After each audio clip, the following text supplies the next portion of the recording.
Hello guys, আসসালামু আলাইকুম and welcome to ভূত আড্ডা। শুরু হয়ে গেল ভূত আড্ডার আরও একটি নতুন এপিসোড। আর বরাবরের মতোই আপনাদের সাথে আছি আমি, ইমরান এইচ খান। নতুন এপিসোড মানেই নতুন ঘটনা, নতুন কিছু। হ্যাঁ, ঠিক তাই। আজকে আপনাদের জন্য নিয়ে এসেছি পরপর 3টি দুর্দান্ত ভয়ঙ্কর ঘটনা। আশা করি আজকের এপিসোডে আপনারা অনেক ভালো কিছু পেতে যাচ্ছেন। তো শুরুতেই আপনারা শুনবেন আমাদের একজন লিসেনার, আমাদের একজন বন্ধু সরল আহমেদ ভাইয়ের আদমখোরের একটি দুর্দান্ত ভয়ঙ্কর ঘটনা। এরপর আপনাদের জন্য থাকছে রাসেল রাজ ভাইয়ের সাপরূপী জিন নামক আরও একটি ভয়ঙ্কর ঘটনা।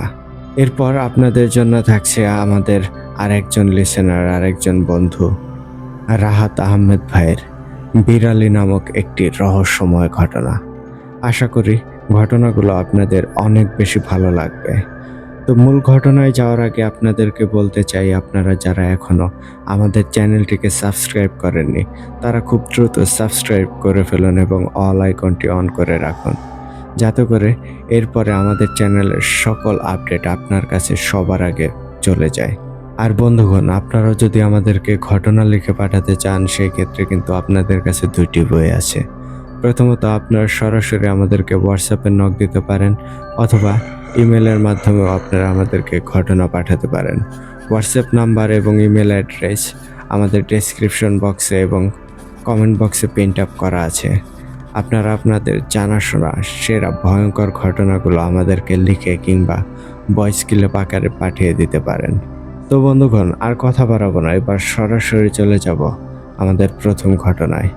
তাহলে চলুন শুনে আসি সরল আহমেদ ভাইয়ের আদমখোরের সেই ভয়ঙ্কর ঘটনাটি।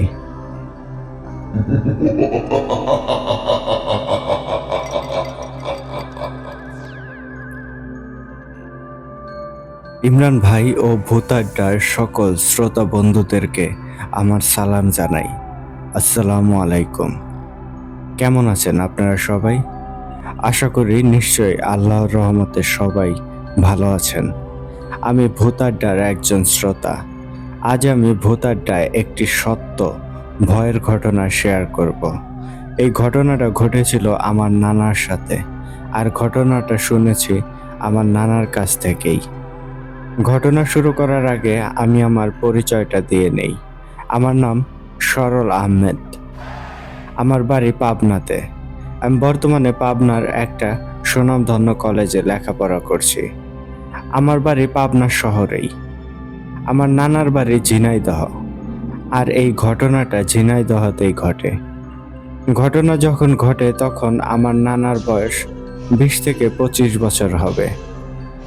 আমার নানার বর্তমান বয়স 80 বছর, আর এই ঘটনাটা আজ থেকে প্রায় 60 বছর আগে ঘটেছিল।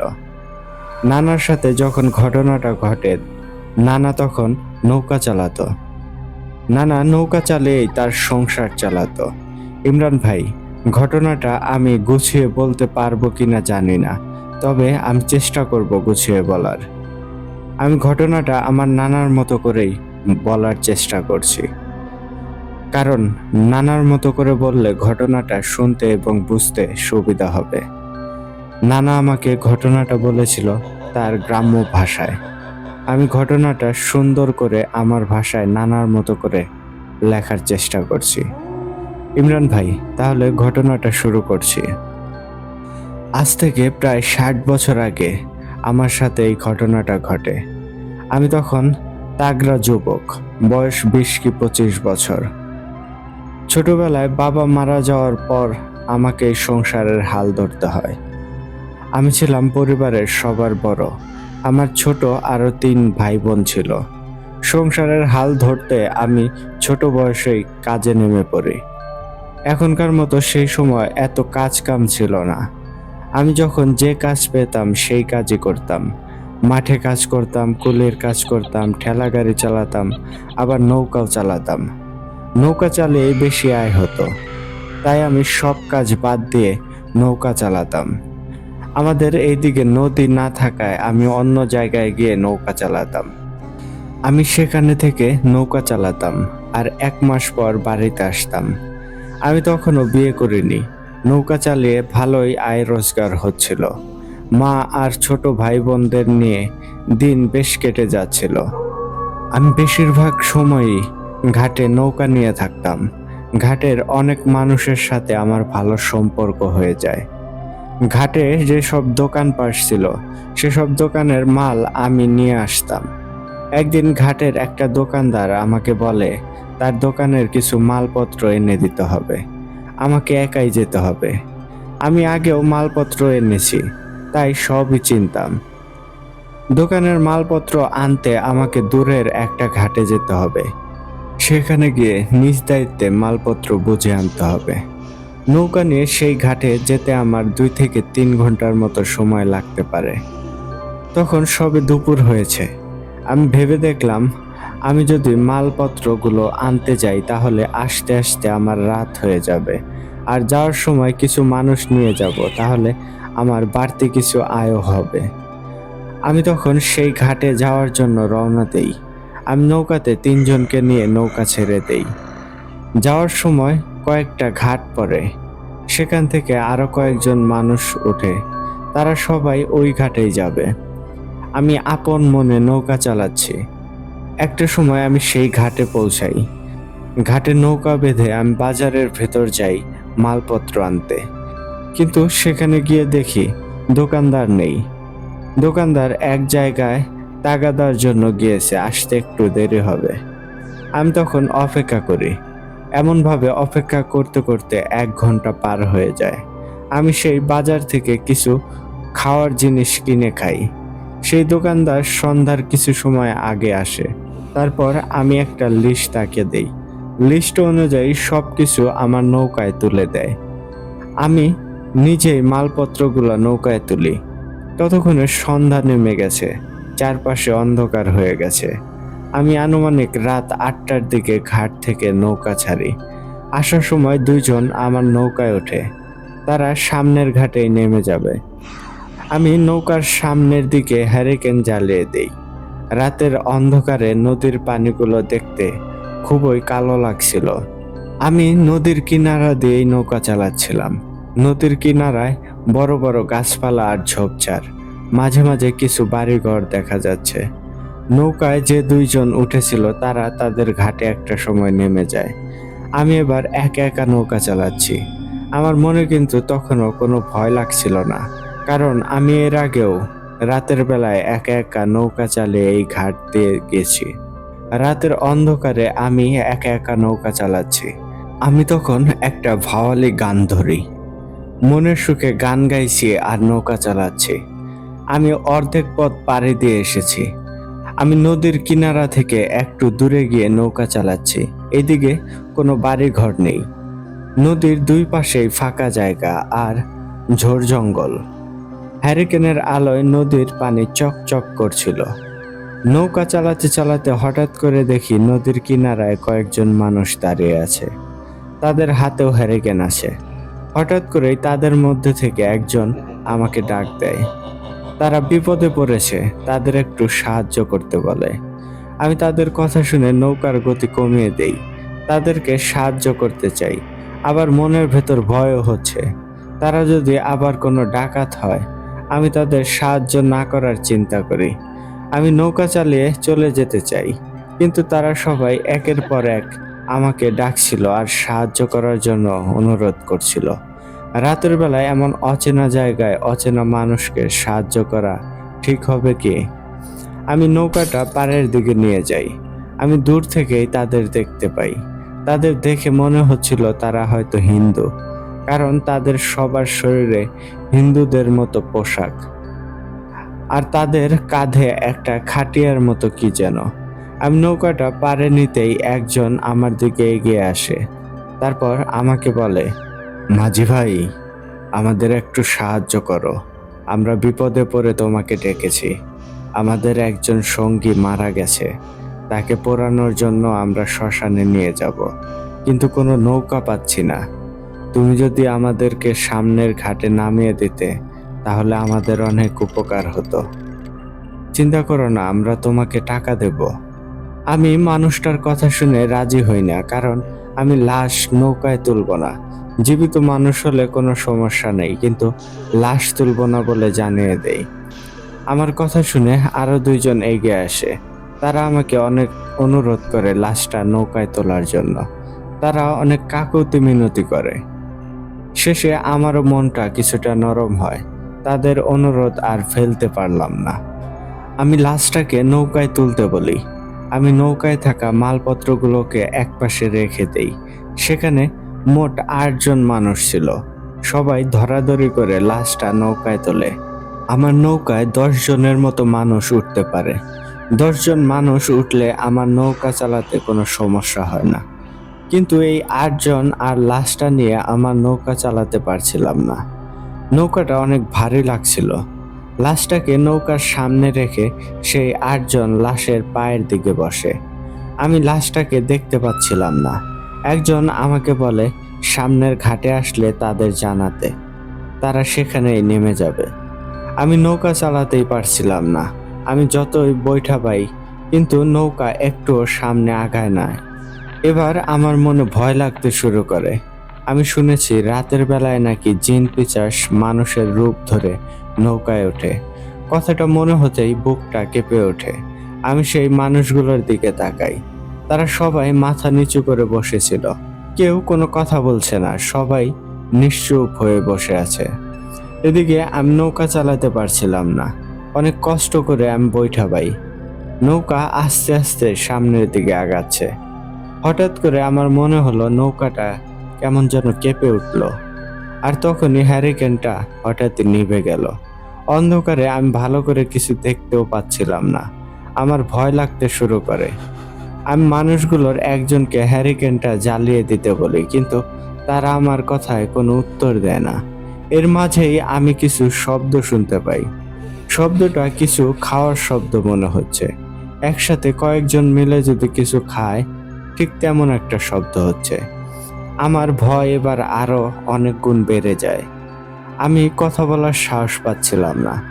আমি মানুষগুলোকে ডেকে আবার হারিকেন জ্বালিয়ে দিতে বলি। এবার একজন বিরক্ত হয়ে আমাকে চুপ থাকতে বলে। আমাকে আরো বলে তাদের খাওয়া শেষ হয়ে গেলেই তারা চলে যাবে।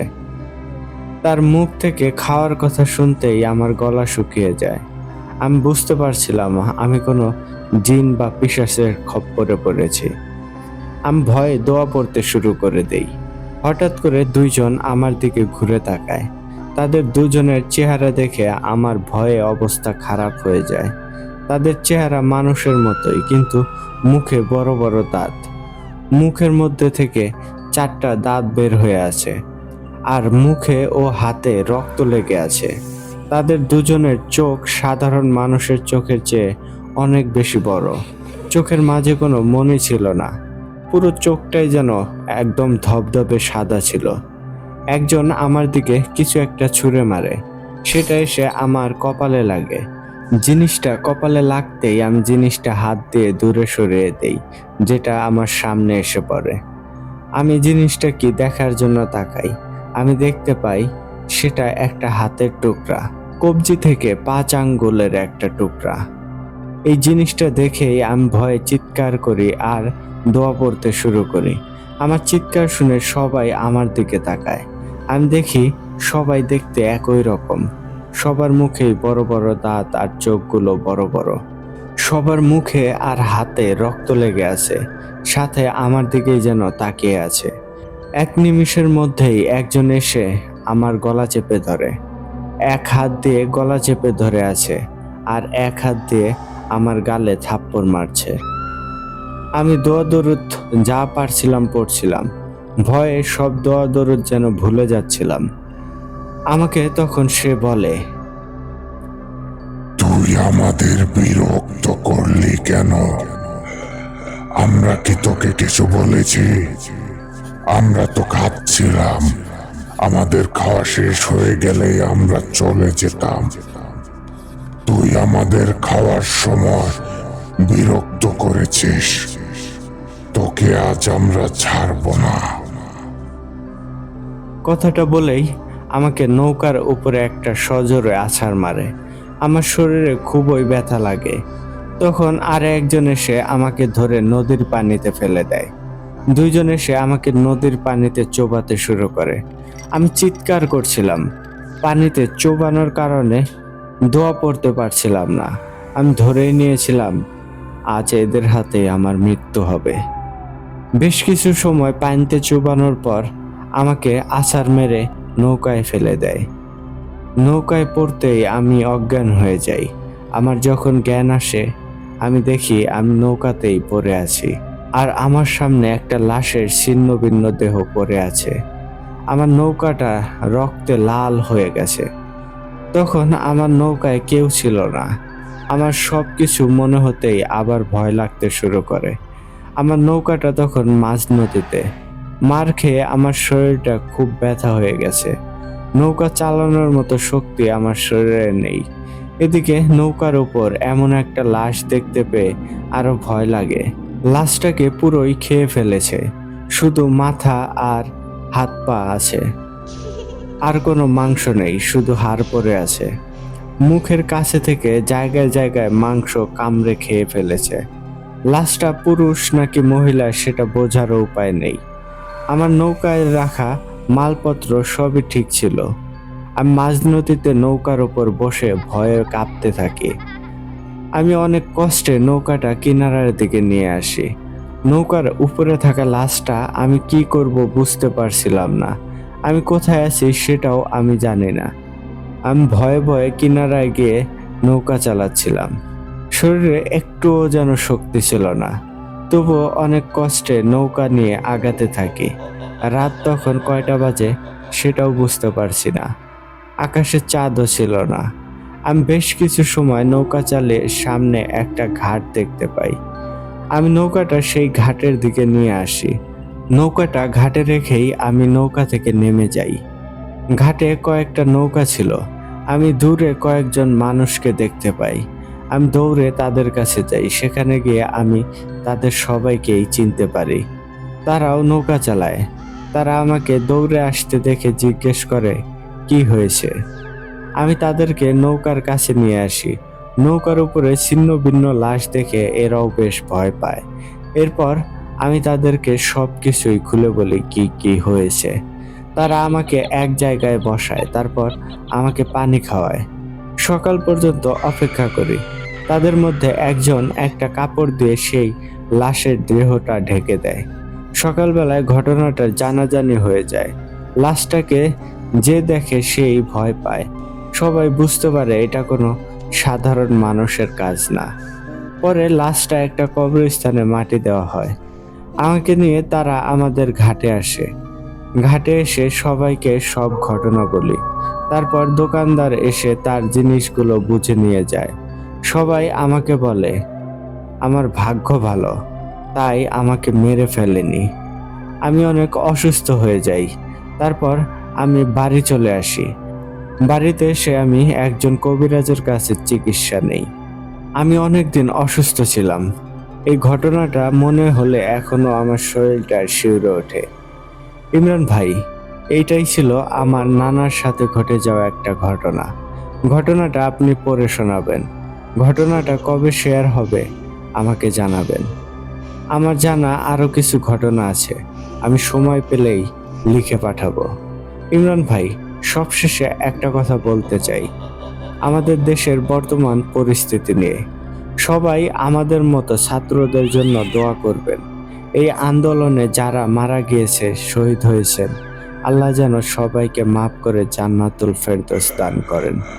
আর যারা আহত হয়েছে তারা যেন খুব তাড়াতাড়ি সুস্থ হয়ে যায়। যাদেরকে বিনা অপরাধে গ্রেপ্তার করা হয়েছে তারা যেন খুব তাড়াতাড়ি মুক্তি পায়।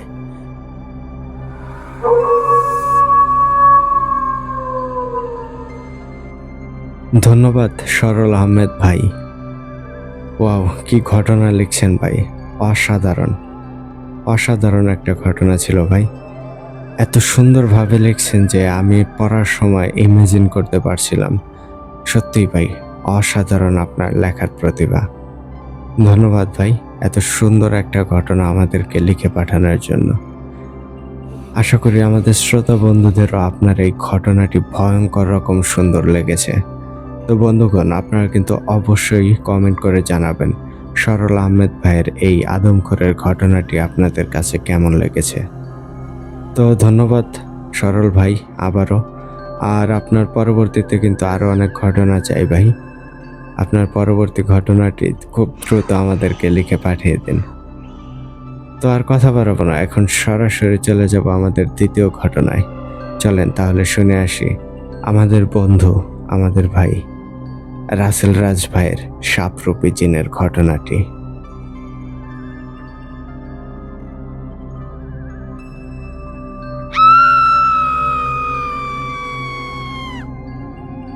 ঘটনাটি আমাকে ঠিক যেভাবে লিখে পাঠিয়েছেন আমি ঠিক সেভাবেই আপনাদেরকে পড়ে শোনানোর চেষ্টা করছি। আসসালামু আলাইকুম প্রিয় ইমরান ভাই, কেমন আছেন? ভূতাড্ডার সকল ভালোবাসার মানুষের আপনারা কেমন আছেন? আলহামদুলিল্লাহ, আমিও বেশ ভালো আছি আপনাদের দোয়া এবং আল্লাহর অশেষ রহমতে। আমার পরিচয়, আমি মোহাম্মদ রাসেল হোসেন রাজ, আর আমার বাসা সাতক্ষীরা জেলায়। এটা আমার লেখা তৃতীয় ঘটনা। এর আগে আমি 2টা ঘটনা লিখে দিয়েছিলাম। ইমরান ভাইয়ের কণ্ঠে ঘটনাগুলো যেন জীবন ফিরে পায়, তাই আবারও লিখতে বসে গেলাম। নতুন নতুন ঘটনা লিখছি, তাই ভুল ত্রুটি হবে, তাই আপনারা সবাই ক্ষমা সমৃদ্ধ দৃষ্টিতে দেখবেন। ইমরান ভাই, আপনি আপনার মতো করে গুছিয়ে শোনাবেন, ইনশাল্লাহ ভালো কিছুই হবে। তো আর বেশি কথা বাড়াবো না। আজ আমি যে ঘটনাটি শেয়ার করছি, এই ঘটনাটা একেবারে সত্যি ঘটনা। এই ঘটনাটা আমার পাশের এলাকার এখনো চলমান একটি সত্য ঘটনা। আচ্ছা, আপনারা যদি রাস্তা দিয়ে যাওয়ার সময় একটা সাপকে রাস্তায় শুয়ে দেখতে থেকে সাপটাকে মেরে ফেলে আগুন দিয়ে পুড়িয়ে দিয়ে তারপরে বাসায় এসে যদি দেখেন আপনার বাসার কোনো একটা সদস্য অদ্ভুত আচরণ করছে, তখন আপনি কি করবেন? আর আপনি পরে জানতে পারলেন আপনি যে সাপকে মারছেন ওটা আসলে কোনো সাধারণ সাপ ছিল না, তখন আপনার কি প্রতিক্রিয়া হবে? জি, আজ এমনই একটা ঘটনা শুনবেন। এবার মূল ঘটনায় ফেরা যাক। কিন্তু একটা কথা, যেহেতু ঘটনাটা আমাদের এখানের মানুষের মুখে মুখে আছে, তাই এই ঘটনাটা শুনলে বুঝে যাবে আমি যা দেখেছি আর যা শুনেছি তা এই ঘটনায় তুলে ধরার চেষ্টা করছি। আমাদের পাশের গ্রামের একটা ভাই, নাম দিচ্ছি সালাম, আর সালামের বাসার পাশে কিছু হিন্দু পরিবার থাকতো। সেই কারণে সালাম ভাই হিন্দুদের সাথে খুব ভালো বন্ধুত্ব ছিল। এমন একটা দিন সালাম ভাই সারাদিন মাঠে কাজ করে দুপুরে খাওয়া দাওয়া করে বাসায় শুয়েছিল। এমন সময় তাদের বাসার পাশে সেই হিন্দু লোকটা এসে ডাক দেয়, বাজারে যাওয়ার জন্য ডেকেছিল। যেহেতু তারা একসাথে প্রতিদিন বাজারে যেত, আবার আসার সময় একসাথে বাসায় আসতো, তাই প্রতিদিনের মতো আজও সালাম আর নরেন, নরেন হচ্ছে ওই হিন্দু লোকটার ছদ্মনাম, যা ঘটনা বোঝার স্বার্থে আমি ব্যবহার করছি। তারা একসাথে বাজারে চলে যায়। যাওয়ার সময় কোনো সমস্যা হয়নি, কিন্তু তারা বাসায় আসতে প্রায় রাত 11টার কাছাকাছি বেজে যায়। তারপর তারা একসাথে রাস্তা দিয়ে আসতে থাকে। নরেনের হাতে একটা টর্চ লাইট ছিল, ওটা জ্বালিয়ে তারা বাসার দিকে হাঁটতে থাকে। হঠাৎ তারা দেখে রাস্তায় আর হয়ে একটা সাপ শুয়ে আছে। তারা ওটা দেখে কিছুটা ভয় পেয়ে যায়, কারণ এত রাতে আবার সাপটা সাধারণ সাপের মতো না, আর তাদের হাতে থাকা লাইটের আলোয় সাপটার গায়ে লাগতেই আরো বেশি চিকচিক করছে। তখন নরেন বলে, এই সালাম, সাপটা তো নড়াচড়া করছে না, এখন হয়তো সাপটা বুঝতে পারেনি আমরা এখানে আছি। আর তাছাড়া আমরা যদি বাসায় যেতে চাই তাহলে ওর উপর দিয়েই ডেঙিয়ে যেতে হবে। তখন যদি আমাদের উপর আক্রমণ করে তখন কি হবে? তার থেকে ভালো একটা কাজ করি।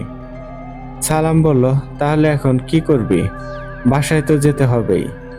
নরেন তখন বলল, সালাম, চল আমরা সাপটাকে মেরে ফেলি। এটা শুনে সালাম তখন অনেকটা ঘাবড়ে যায় আর বলে, কি বলছিস এসব? নরেন তখন বলল, আরে চল তো, কিছুই হবে না। আর আমাদের তো বাসায় যেতেই হবে নাকি? সালাম বলল, আচ্ছা তা কি করে মারবি শুনি? নরেন তখনই পাশের দিকে গিয়ে দুইটা কাঠের চলা এনে একটা সালামের হাতে দেয়, আর একটা সে নিয়ে সাপের দিকে ধীরে ধীরে পা ফেলে আগাতে থাকে। আর একটা সময় সাপটার উপরে কাঠের চলা দিয়ে মারতে থাকে। সাপটা প্রস্তুত না থাকার কারণে সে কিছুই করতে পারে না। আর একটা সময় সাপটা সেখানেই মারা যায়। তারপর নরেন বলল, আচ্ছা আর একটা কাজ বাকি আছে এখনো। সালাম বলল, কি? নরেন বলল, সাপটা পোড়াতে হবে। সালাম বলল, সাপটা মেরেছি, ওটা তো পাশে ফেলে দিলেই হয়, আবার পোড়ানোর কি দরকার? তখন নরেন বলল, তুই বুঝবি না, আয় আমার সাথে আয়। তারপরে তারা দুইজনে পাশের একটা ফাঁকা জায়গাতে গিয়ে সাপটার গায়ে আগুন জ্বালিয়ে দেয়। তারপর তারা দুইজন দুইটা সিগারেট ধরে যে যার যার মতো বাসায় চলে যায়। সালামের বাসায় এসে সালাম তো অবাক হয়ে গেল। বাসায় এত মানুষ কেন, কি হয়েছে? ভিড়ের মধ্যে দিয়ে সামনের দিকে গিয়ে দেখে তার স্ত্রী কেমন পাগলের মতো আচরণ করছে, আর সে বিছানার উপরে থাকতে পারছে না। তখন সালাম বলল, এই তোমার কি হয়েছে, এমন করছো কেন তুমি? সালাম ভাইয়ের স্ত্রী তার গায়ে যেই হাত দিতে যাবে ঠিক তখনই তার স্ত্রী বলে, এই, তুই আমার গায়ে হাত দিবি না। আমি তোর স্ত্রী না। তুই আমার স্বামীকে মেরে ফেলেছিস। সে তোদের কি ক্ষতি করেছিল? বল, আমরা কি তোদের কিছু করেছিলাম? আর তোর আমার স্বামীকে মারলি কিন্তু তাকে পোড়াইলি কেন? আমি আমার স্বামীকে দেখতে পারলাম না। শেষ দেখাটা আমাদের কিছুদিন আগেই। আমরা ঘুরতে গিয়েছিলাম।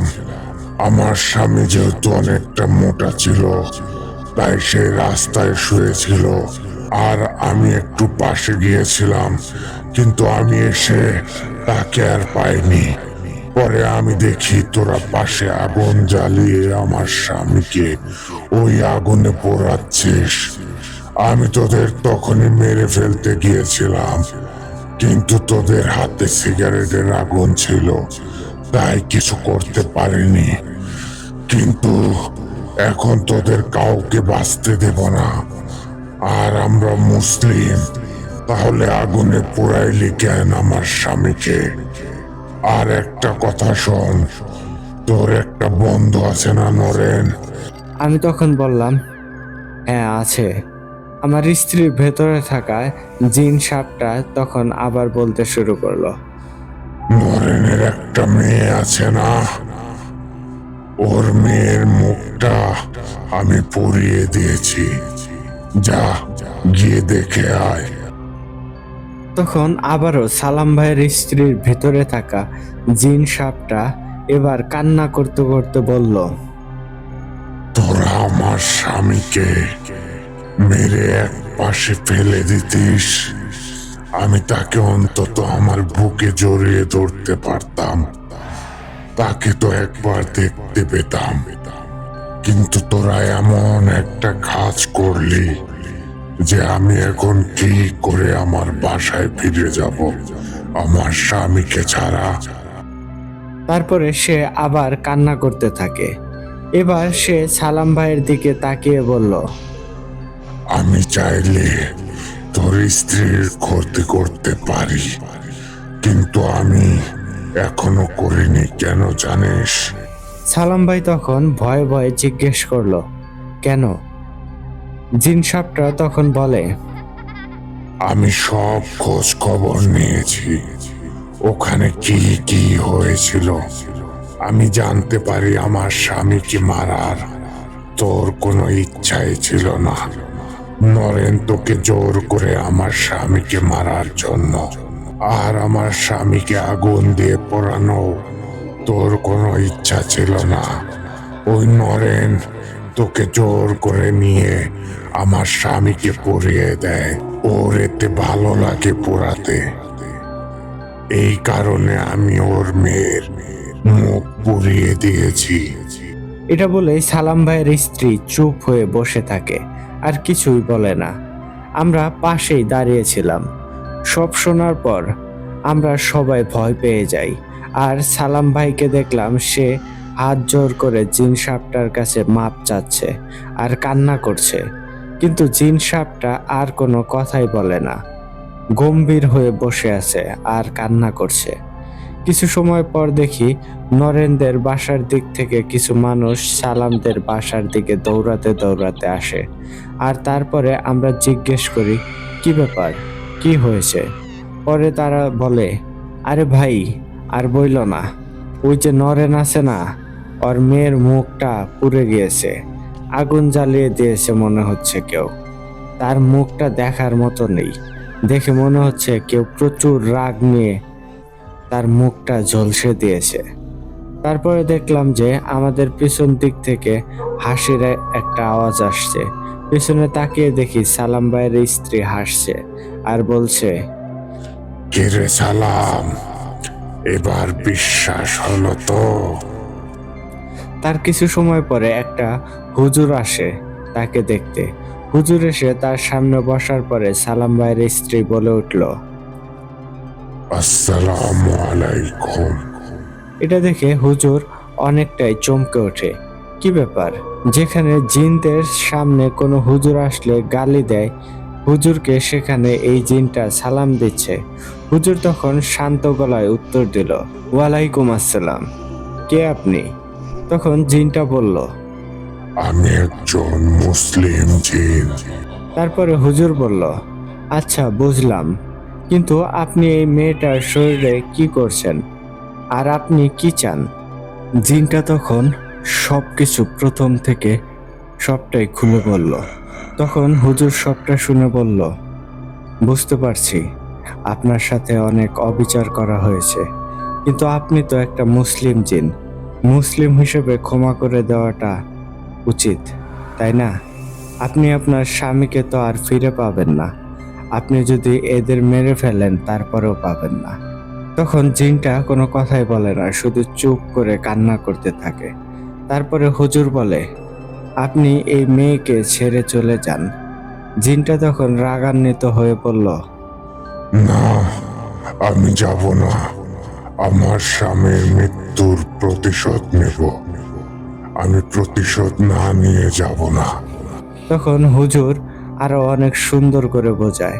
কিছু সময় পরে জিনটা বলে, আচ্ছা, ঠিক আছে, আমি চলে যাব, কিন্তু আমি বছরে 1-2 বার করে এই মেয়ের শরীরে আসব।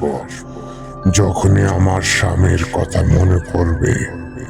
আর একটা কথা, 3টা হুজুরকে দাওয়াত দিয়ে খাওয়াবেন, তাহলে আমি চলে যাব, কিন্তু আমি আবার আসবো বলে দিচ্ছি। তারপরে জিনটা চলে যায়, কিন্তু মাঝে মাঝে এখনো বছরে 2-1 বার করে আসে, আবার চলে যায়। তো এই ছিল আজকের ঘটনা। কমেন্ট করে জানাবেন কেমন লাগলো এই ছোট্ট ঘটনাটি। আমার কাছে আরো অনেক ঘটনা আছে, সময় করে লিখে দেব। ইমরান ভাই, আপনাকে অনেক ধন্যবাদ আমাদের লেখা ঘটনাগুলো পড়ে এত সুন্দর করে উপস্থাপন করার জন্য। ভূত আড্ডা দীর্ঘজীবী হোক, আরো অনেক দূর এগিয়ে যাক। সবাই ভালো থাকবেন। আজকের মতো চলে যাচ্ছি, কথা হবে আবারও নতুন কোনো ঘটনাতে। আল্লাহ হাফেজ।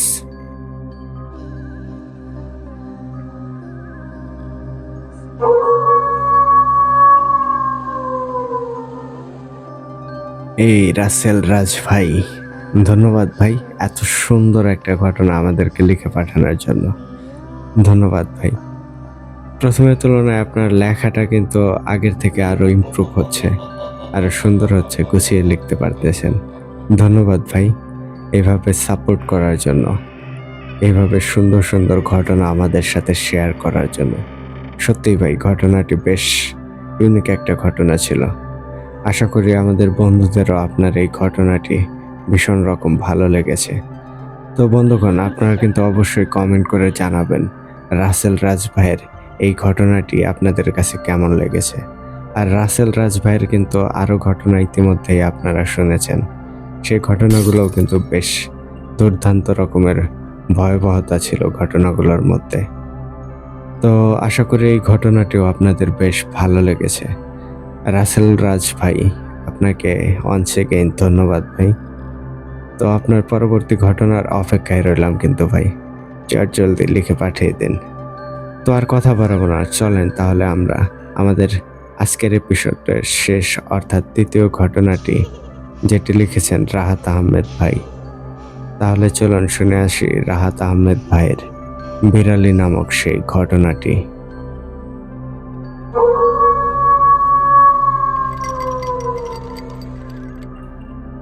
ঘটনাটি আমাকে ঠিক যেভাবে লিখে পাঠিয়েছেন, আমি ঠিক সেভাবেই আপনাদের মাঝে পড়ে শোনানোর চেষ্টা করছি।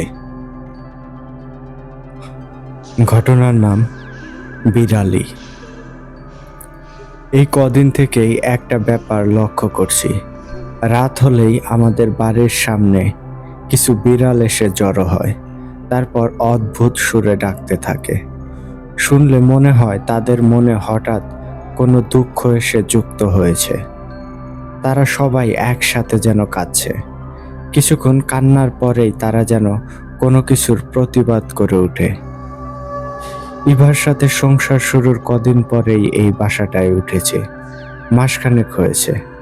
এখানে আসার কয়েকদিন পর থেকেই এই সমস্যা শুরু হয়েছে। আশেপাশে জিজ্ঞেস করে দেখেছি, তারাও ব্যাপারটা লক্ষ্য করেছে। তবে ঠিক কবে থেকে এমনটা শুরু হয়েছে এটা তারাও বলতে পারে না। আরেকটা জিনিস আমার এখানে খানিকটা একটু অন্যরকম লেগেছে, সেটা হলো আমাদের বাড়ির আশেপাশে প্রায় কোনো মরা বিড়াল দেখা যায়। আমি নিজেই কয়েকটা দেখেছি। সব থেকে অবাক করে দেওয়ার বিষয় হচ্ছে প্রত্যেকটা বিড়ালের ঠিক পেটের কাছে একটা গর্ত থাকে, যেন কেউ সেখানে গর্ত করে কিছু একটা বের করে নিয়েছে। সেই জন্য বিড়ালগুলো হয়তো মারা গেছে। মনে হয় এই জন্যই রাতের বেলায় বিড়ালগুলো কাঁদে। যেহেতু বিড়ালগুলো আমাদের বাড়ির আশেপাশে মরে পড়ে থাকে, এই জন্যই হয়তো বিড়ালগুলো কাঁদে এখানে এসে। প্রতি রাতে বিড়ালগুলো ডাকাডাকি করে, আজকেও তেমনটা শুরু করেছে। এমন সময় ইভা আমার দরজার কাছে এসে বলল, এই, আমি তখন পিসিতে বসে কাজ করছি। রাত জেগে থাকার অভ্যাসটা অনেক দিনের। আমি পিসি থেকে মুখ তুলে বললাম, তখন ইভা জিজ্ঞেস করলো, ঘুমাবা না? উত্তরে আমি বললাম, ঘুমাবো তো। তুমি জেগে উঠলে কেন? তখন ইভা জানায় ইভার ভয় করছে। আমি তখন হেসে উঠে বললাম, কিসের ভয়? তখন ইভা বলে, দেখছো না বিড়ালগুলো কেমন করে ডাকছে? ইভা কিন্তু হাসলো না, তার চোখে আমি ভয়ই দেখতে পেলাম। ঠিক বুঝলাম না কেন ইভা এত ভয় পাচ্ছে। আমি ওকে সাহস দেওয়ার জন্য বললাম, আরে ভয় পাওয়ার কিছুই নেই, ভয় পাওয়ার কি আছে এখানে? যখনই আমি কথাটা বললাম তখনই বাইরের বিড়ালগুলোর সুর যেন পাল্টে গেল।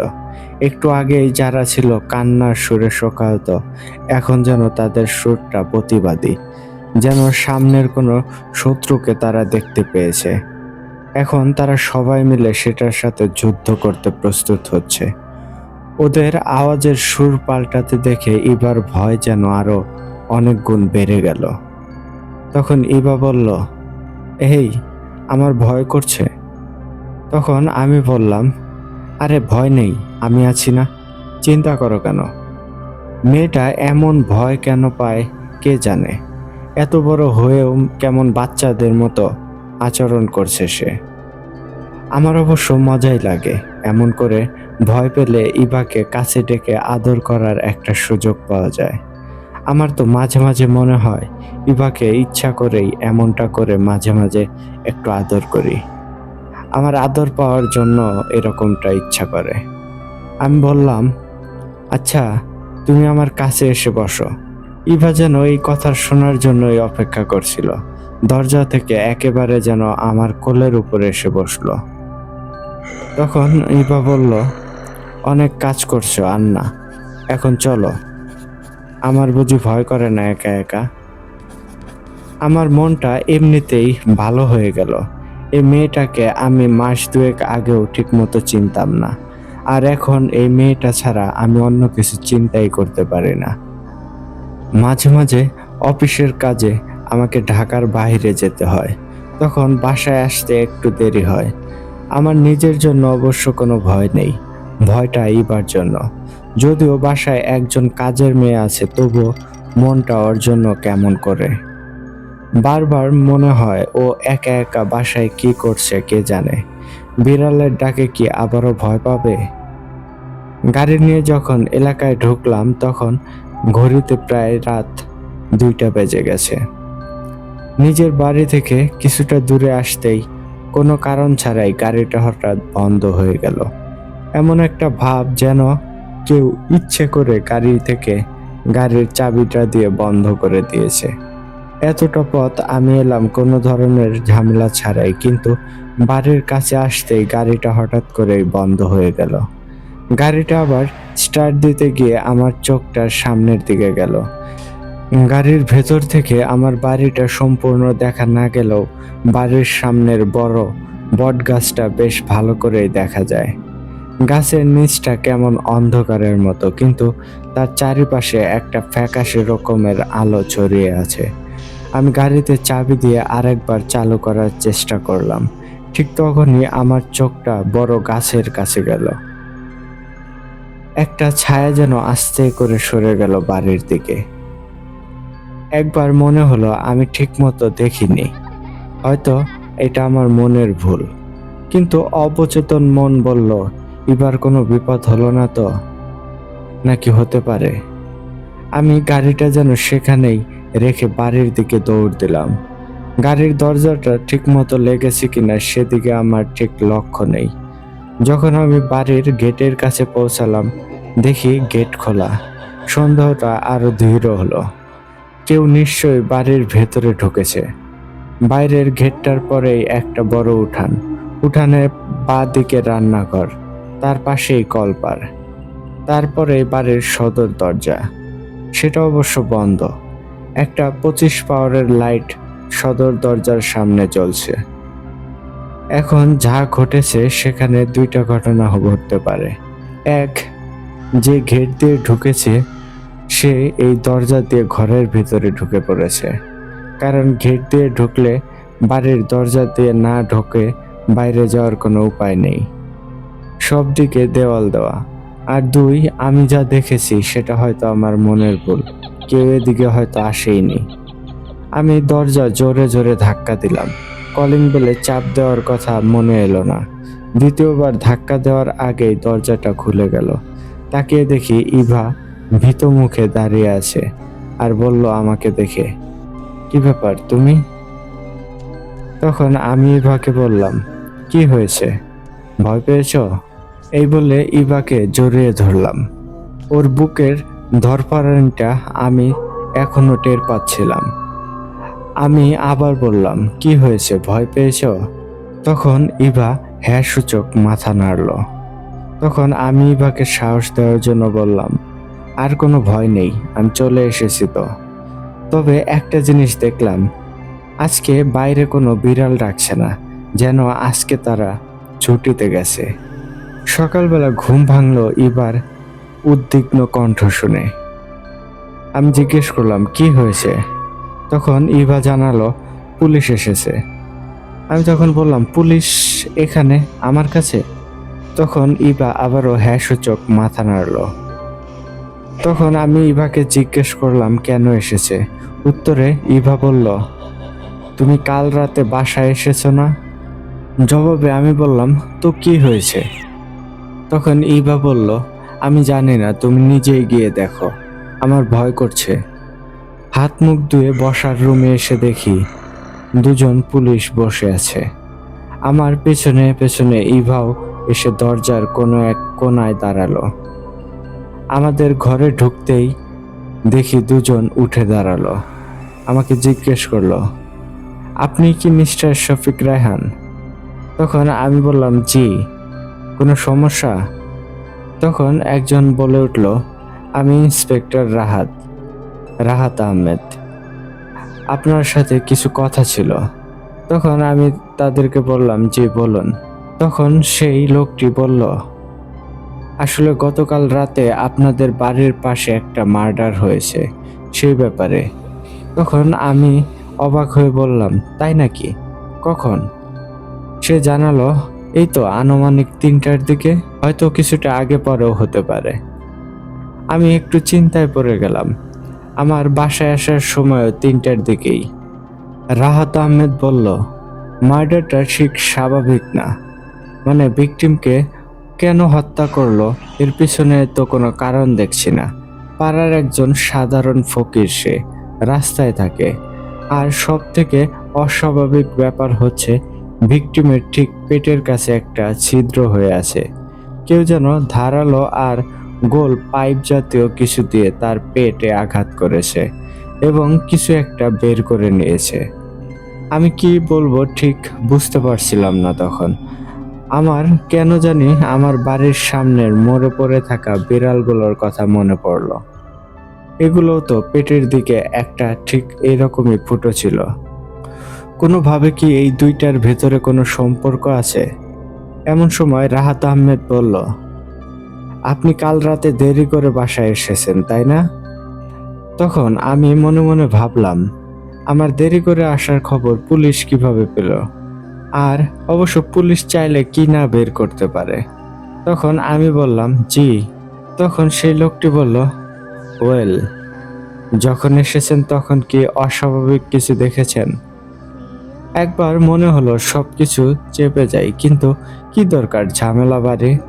কিন্তু তারপর মনে হলো পুলিশের কাছে লুকিয়ে লাভ নেই, কোনো না কোনোভাবে হয়তো তারা জেনেই যাবে। তখন আমি ঝামেলায় পড়ব। গতকাল রাতে আমার সাথে যা যা ঘটেছে তাই বললাম। আমার কথাগুলো শুনে দুইজনের মুখই কেমন গম্ভীর হয়ে গেল। যাওয়ার সময় রাহাত আহমেদ বলল, আচ্ছা সাবধানে থাকবেন। আপনি যেমন তাকে দেখেছেন, সেও নিশ্চয় আপনাকে কিংবা আপনার ওয়াইফকে দেখে থাকবে। সুতরাং আবার যে আসবে না তার কোনো গ্যারান্টি নেই। এই ঘটনার পরে ইভা যেন আরো বেশি আমার কোল ঘেঁষা হয়ে এলো। প্রতিদিন আমাকে সন্ধ্যার আগে আগেই বাসায় আসতে হয়।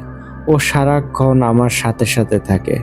ওর নাকি ভয় করে একা একা থাকতে। আমি মাঝে মাঝে আসলে বেশ খানিকটা অবাক হয়ে যাই এই ভেবে যে এই মেয়েটা এতদিন কই ছিল। আমাকে ছাড়া যার একদিনও চলে না, মাস দুয়েক আগেও সে আমাকে ঠিকমতো চিনতই না। চট করে ফাগুনের উৎসবে ওর সাথে দেখা। সর্বমোট 3বার দেখা হয়েছিল। চতুর্থ দিনে আমার মনে হয় এই মেয়ের সাথে আমার বিয়ে না হলে আমি আর বাঁচব না। ঠিক যেন মেয়েটাও আমার মনের কথাটাই অনুভব করতে পেরেছিল। আত্মীয় স্বজনের ঝামেলা নেই, আমার মতো সেও বড় হয়েছে এতিমখানায়। এই জন্যই বোধহয় ওর সাথে আমার মনের মিলটা আরো বেশি হয়ে যায় চট করেই। যাক, ঘটনা আরো খারাপের দিকে গেলে পরবর্তী 7 দিনে আরো 4টা খুন হলো এবং একইভাবে পেটে ফুটোওয়ালা। কয়েকজন আবার কিছু দেখতেও পেল। সাইজে একটু বেটে টাইপের, লম্বা চুল, গায়ে কালো লোমে ঢাকা। সবাই অন্ধকারে এরকম কাউকে চলে যেতে দেখলো, কিন্তু পুলিশ কাউকেই খুঁজে পেল না। ইভা তো আর এই এলাকায় থাকবে না বলে ঠিক করলো। তার একই কথা যে সে কিছুতেই এই এলাকায় থাকতে চায় না, কিন্তু চাইলেই তো আর চলে যাওয়া যায় না। ওকে কোনো মতে বলে কয়ে বোঝানোর চেষ্টা করলাম যে পুলিশ তাদের পাহারা বাড়িয়ে দিয়েছে, এখন আর কোনো সমস্যা হবে না, আর নতুন পছন্দ মতো বাড়ি পাওয়া মুশকিলের ব্যাপার। কিন্তু পরিস্থিতি আরো বেশি খারাপ হয়ে গেল যখন পাহারারত পুলিশদের একজন মারা পড়ল। পত্রিকার হেডলাইন হলো, সারাদিন সাংবাদিক, পুলিশ, আরো কত রকমের মানুষ এলাকায় ঘুরতে দেখা গেল, কিন্তু রাত হলেই সবাই একদম চুপ। আগে পাড়ার মোড়ে মোড়ে বখাটে ছেলেদের যে আড্ডা বসতো সেটাও উঠে গেল। সন্ধ্যা হতেই সবাই যে যার যার আস্তানায়, কেবল পুলিশের আনাগোনা বেড়ে গেল। এবার সারাদিন ভয়ে কুঁকড়ে থাকতো, কারোর সাথে ঠিকমতো কথা বলতো না, কেমন যেন একটু একটু মনমরা হতে থাকতো।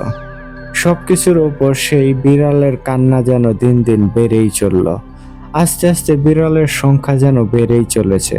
অফিস থেকে সপ্তাহখানেকের জন্য ছুটি নিয়ে নতুন বাসা খুঁজতে শুরু করে দিলাম। সারাদিন বাসা খুঁজি আর সন্ধ্যার আগে আগেই ফিরে আসি। ইবা সবটা সময় আমাকে জড়িয়ে ধরে বসে থাকে। যখন মনে হলো পরিস্থিতি ঠান্ডা হয়ে গেছে বা যখন মনে হলো পরিস্থিতি শান্ত হয়ে যাবে, ঠিক তখনই আরেকটা বড় দুর্ঘটনা ঘটল। বড় ধরনের দুর্ঘটনা। প্রতিদিনের মতো আমি সেদিন ইভাকে জড়িয়ে ঘুমাচ্ছিলাম। ঠিক কখন যে ঘুম ভেঙে গেল ঠিক মতো বলতে পারবো না। ঘুম ভেঙে দেখি ইভা পাশে নেই। একবার মনে হলো ও মনে হয় বাথরুমে গেছে, কিন্তু বেশ কিছু সময় পার হওয়ার পরেও যখন ইভা এলো না, আমি বাথরুমের দরজায় ধাক্কা দিলাম আলতো করে। ধাক্কা দিতেই দেখি সেটা খোলা, ভেতরে কেউ নেই। একটু চিন্তা হলো ওর জন্য। যখন সারা ঘর খুঁজেও ওকে পেলাম না, তখন আসলে আমার চিন্তাটা অনেক গুণ বেড়ে গেল। রান্নাঘরে কাজের মেয়েটা শুয়েছিল, সেও নেই। ঠিক তখনই একটা বিড়াল ডেকে উঠল। কেউ যখন কোনো বিড়ালকে কোনো কিছু দিয়ে বাড়ি দিলে বিড়ালটা যেরকম আওয়াজ করে ঠিক তেমন ছিল আওয়াজটা। আমার মনে কু ডেকে উঠল। আর কেন জানি মনে হলো আমাদের উঠানের বাইরে কেউ আছে হয়তো। একটা আওয়াজ আসতেছে বাইরে থেকে।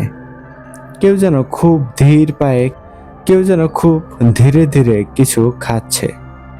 আমি ধীরে ধীরে সদর দরজার দিকে পা বাড়ালাম। সেটাও বন্ধ নয়, বাতাসে আস্তে আস্তে দোল খাচ্ছে। আস্তে করে ধাক্কা দিতেই সেটাও খুলে গেল। দরজার উপরে 25 পাওয়ারের লাইট জ্বলছে। সেই আলোতেই আমি পরিষ্কার যা দেখলাম তা যদি আমি না দেখতাম তাহলেই মনে হয় ভালো হতো। আমাদের কাজের মেয়েটা উঠানে পড়ে আছে। ওর সারা শরীর দিয়ে রক্ত ভেসে যাচ্ছে। আঘাতের কিছুটা দেখা না গেলেও আমার মনে হলো আমি জানি ওর শরীরের আঘাতটা কোন জায়গায় আছে। সেই একই জায়গায় ফুটো। সবই তো স্পষ্টই বোঝা যাচ্ছে তার দেহ কোনো প্রাণ নেই। এবার ঠিক তার সেই ফুটোর ভেতরে হাত ঢুকিয়ে দিয়ে কিছু একটা বের করেছে আর খাচ্ছে। সেই খাওয়ার আওয়াজই আমি রান্নাঘর থেকে শুনতে পেয়েছিলাম। আমি কিছুটা সময় কোনো কথা বলতে পারছিলামই না। নিজের চোখটাকে যেন আমার কিছুতেই বিশ্বাস হচ্ছিল না। দুটো চোখ যেন আমার কোটর থেকে বের হয়ে আসতে চাইছে। একটু অস্পষ্ট আওয়াজটা বের হয়ে এলো মুখ থেকে। কিছুতেই আটকে রাখতে পারলাম না। ঝট করে ইভা আমার দিকে চোখ তুলে তাকালো। ওর মুখের নিচ থেকে রক্তের ধারা যখনই বয়ে যাচ্ছে, ওর চোখটা যেন আগুনের কোনো গোলা। ওর চোখটা দেখে মনে হচ্ছিল যেন কোনো আগুনের গোলা। ঘোর কাটতেই আমার মনে হয় আমি এখানে নিরাপদ নেই। দরজার ভেতরে একটা পা দিয়েছি, তখনই ইভার কেমন করুণ কণ্ঠ বলল, আমি কি করব? আমার খুব ক্ষুধা লেগেছে। তুমি রাগ করো না প্লিজ, তুমি রাগ করো না। বিড়ালের কলিজা আমার খেতে ভালো লাগে না, একদমই লাগে না। কণ্ঠটা ঠিক সেই আগের মতোই, কিন্তু ওর চেহারাটা উফ, আমি কিছুতেই মেনে নিতে পারছি না। আমার আদরের ইভার এই চেহারা আমি কিছুতেই মেনে নিতে পারলাম না।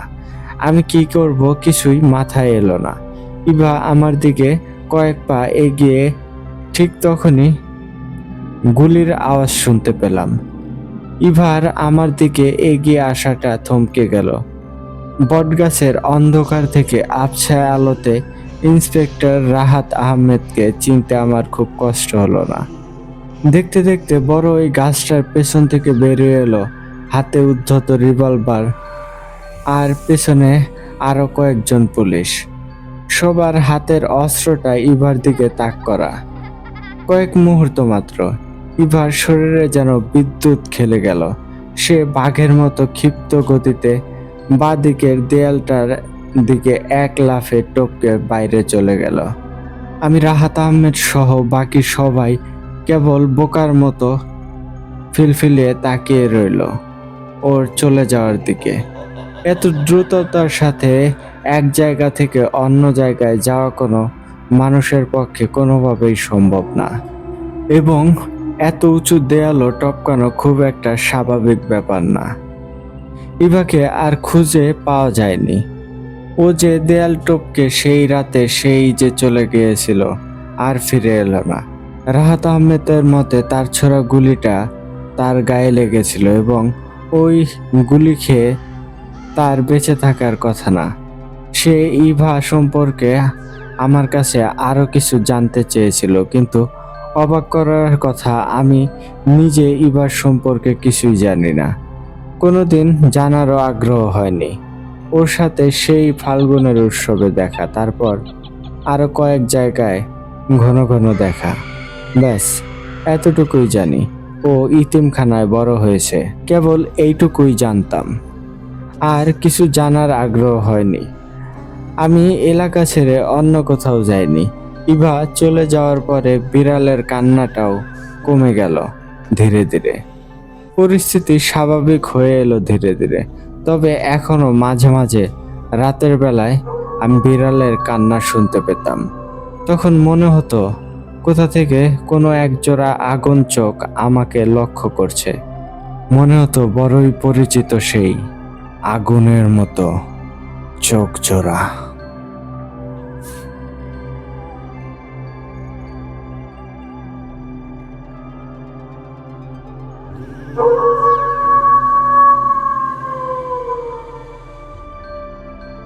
ধন্যবাদ রাহাত আহমেদ ভাই, এত সুন্দর একটা রহস্যময় একটা ঘটনা আমাদেরকে লিখে পাঠানোর জন্য। সত্যি ভাই, ঘটনাটি বেশ ভিন্ন রকম একটা ছিল। ঘটনাটি আসলে মানে আমরা সচরাচর যেরকম ভৌতিক অনুভূতিগুলো দেখি, এর মধ্যে ভৌতিক অনুভূতি যেমন ছিল, সেই সাথে একটা কেমন সাসপেন্স টাইপের একটা ফিলিংস ছিল। ধন্যবাদ ভাই এত সুন্দর করে ঘটনাটি আমাদেরকে লিখে পাঠানোর জন্য। আশা করি আপনার ঘটনাটি আমাদের লিসেনারদেরও অনেক বেশি ভালো লেগেছে। তো বন্ধুগণ, আপনারা কিন্তু অবশ্যই কমেন্ট করে জানাবেন রাহাত আহমেদ ভাইয়ের এই ঘটনাটি আপনাদের কাছে কেমন লেগেছে। তো বন্ধুগণ, এই ছিল আজকের আয়োজন। চলে যাওয়ার আগে আপনাদেরকে বলতে চাই, আপনারা যারা এখনও আমাদের চ্যানেলটিকে সাবস্ক্রাইব করেননি, দ্রুত সাবস্ক্রাইব করে ফেলুন এবং অল আইকনটি অন করে রাখুন আমাদের চ্যানেলের পরবর্তী আপডেটগুলো জানার জন্য। আর আপনারাও যদি আমাদেরকে ঘটনা পাঠাতে চান, সেই ক্ষেত্রে কিন্তু আমাদের হোয়াটসঅ্যাপ নাম্বার এবং ইমেল অ্যাড্রেসে আপনাদের জানাশোনার সেরা ভয়ের ঘটনাটি আমাদেরকে লিখে পাঠাতে পারেন, অথবা ভয়েস ক্লিপ আকারেও পাঠাতে পারেন। তো এই ছিল আয়োজন আজকের মতো। তাহলে আমি ইমরান এইচ খান এখানেই বিদায় নিচ্ছি। সবাই ভালো থাকুন, সুস্থ থাকুন। কথা হচ্ছে আগামী এপিসোডে। আসসালামু আলাইকুম।